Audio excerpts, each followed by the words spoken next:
성도 여러분 반갑습니다. 오늘의 말씀은 열왕기상 3장 16절부터 28절까지의 말씀입니다.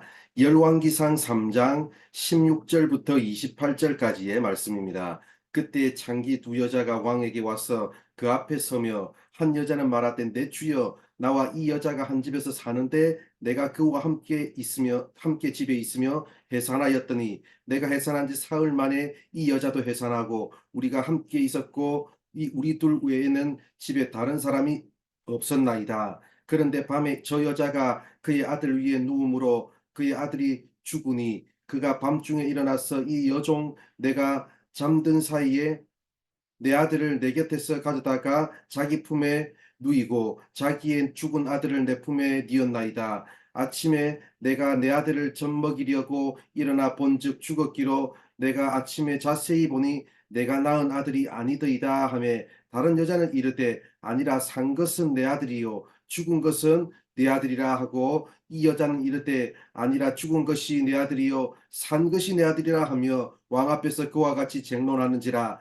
왕이 이르되 이 여자는 말하기를 산 것은 내 아들이요 죽은 것은 네 아들이라 하고 저 여자는 말하기를 아니라 죽은 것이 내 아들이요 산 것이 내 아들이라 하는도다 하고 또 이르되 칼을 내게로 가져오라 하니 칼을 왕 앞으로 가져온지라. 왕이 이르되 산 아이를 둘로 나누어 반은 이 여자에게 주고 반은 저 여자에게 주라. 그 산 아들의 어머니 되는 여자가 그 아들을 위하여 마음이 불붙는 것 같아서 왕께 아뢰어 청하건대 내 주여 산 아이를 그에게 주시고 아무쪼록 죽이지 마옵소서 하되 다른 여자는 말하기를 내 것도 되게 말고 내 것도 되게 말고 나누라 하라 하는지라. 왕이 대답하여 이르되 산 아이를 저 여자에게 주고 결코 죽이지 말라 저가 그의 어머니라 하매 온 이스라엘이 왕이 심리하여 판결함을 듣고 왕을 두려워하였으니 이는 하나님의 지혜가 그의 속에 있어 판결함을 봄이더라. 아멘.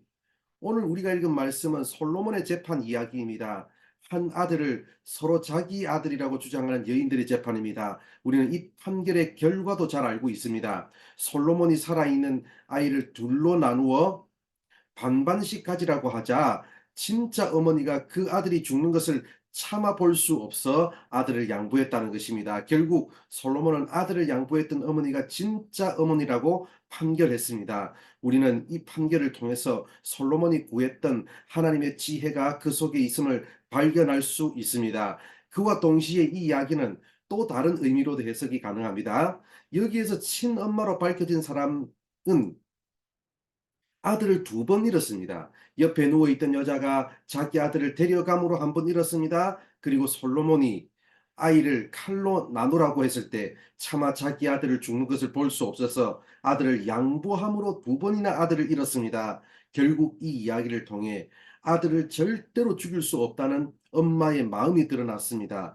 자신의 아들을 잃어버리지 않고는 도저히 살릴 수 없기 때문에 어쩔 수 없이 선택한 결단이었습니다. 하나님도 마찬가지입니다. 열왕기서는 바벨론 포로로 사로잡혀가 있던 시기에 기록되었습니다. 죄로 인해 타락해가는 백성들을 그대로 두었다가는 이들에게 돌아갈 것은 영원한 심판밖에 없습니다. 그래서 하나님은 그분의 백성들을 살리기 위해서 전쟁의 짐으로써 잃어버려야 했습니다. 또한 포로로 끌려가게 내버려 둠으로써 또 한 번 백성들을 잃어버려야 했습니다. 이 잃어버림의 과정 없이는 절대로 백성들을 살릴 수 없기 때문에 어쩔 수 없이 선택한 결단이 북이스라엘 남유다의 멸망이고 바벨론 포로로 끌려가도록 내버려 두는 것이었습니다.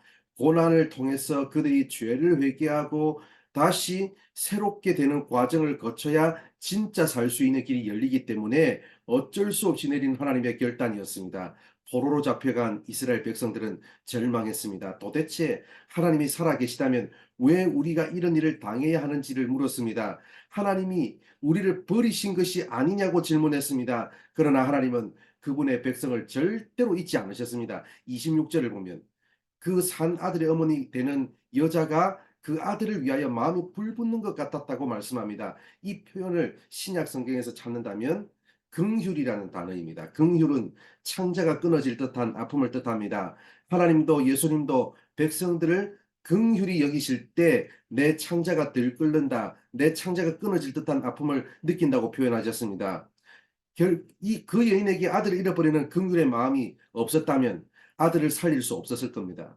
예수님에게 우리의 죄악을 긍휼히 여기는 마음이 없었다면 십자가를 통해서 전 인류를 구원하는 일은 없었을 겁니다. 사랑하는 성도 여러분, 우리가 당하는 인생의 고통 속에도 하나님의 긍휼이 있습니다. 우리를 버리기 위한 것이 아니라, 우리를 사랑하지 않아서가 아니라 우리를 사랑하시기 때문에 우리를 살리기 위해서 잠시 잃어버려야 하는 하나님의 마음이 우리 인생의 고난 속에 있음을 기억하시고, 그 어떠한 순간에도 하나님의 사랑을 의심하지 않는 여러분들 되시기 바랍니다. 오늘 이 재판에 나오는 엄마의 긍휼의 마음으로, 하나님의 긍휼의 마음, 예수님의 긍휼의 마음으로 잃어버린 영혼들을 향해 손을 내미는 우리 모두가 되기를 바랍니다. 기도하겠습니다.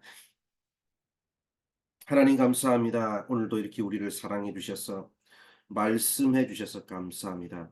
아버지 하나님, 아들을 살리기 위해서 그 아들을 잃어버릴 수밖에 없었던 그 어머니의 긍휼의 마음이 오늘 우리에게 전해지게 하여 주옵소서. 전 인류를 구원하기 위해서 예수님 잃어버릴 수밖에 없었던 우리 하나님 아버지의 긍휼의 마음도 아버지 하나님 우리가 깨달을 수 있도록 주님 함께하여 주시옵소서. 우리를 사랑하기 위해서 아버지 하나님, 예수님을 잠시 잃어버려야 했던 그 하나님 아버지의 긍휼의 마음 깨달아서 우리도 아버지 하나님, 이 땅에 상처 입은 영혼들, 아버지 이 땅에 잃어버린 영혼들을 향한 긍휼의 마음이 불타오를 수 있도록 주여 함께하여 주시옵소서. 우리의 인생의 고난 속에도 하나님의 긍휼의 마음이 있음을 기억하면서 아버지 하나님의 사랑을 절대로 의심하지 말고 오늘도 믿음 가운데 살아가는 우리 모든 성도들 되게 하여 주옵소서. 오늘 하루의 삶도 하나님께서 이끄시고 인도하여 주실 줄 믿사오며 예수님의 이름으로 기도드립니다.